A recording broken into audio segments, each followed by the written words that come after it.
You ask Tiger to calculate. This deals with finding the midpoint between 2 points. The midpoint between the 2 points is 17.5, negative 38.5. Let's solve it step by step.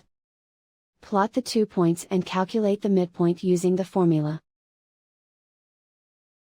The coordinates of point 1 are, x1 equals negative 52, y1 equals negative 1. The coordinates of point 2 are, x2 equals 87, y2 equals negative 76. PM represents the midpoint of the 2 points.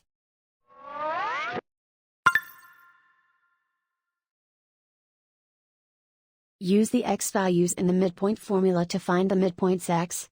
x1 equals negative 52. x2 equals 87. Simplify the arithmetic.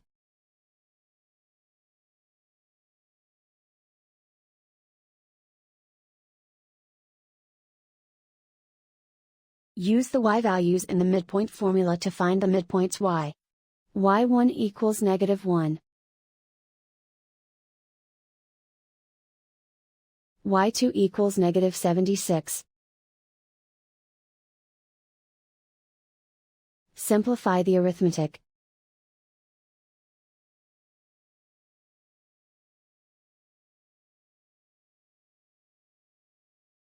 And so, the midpoint is 17.5, negative 38.5.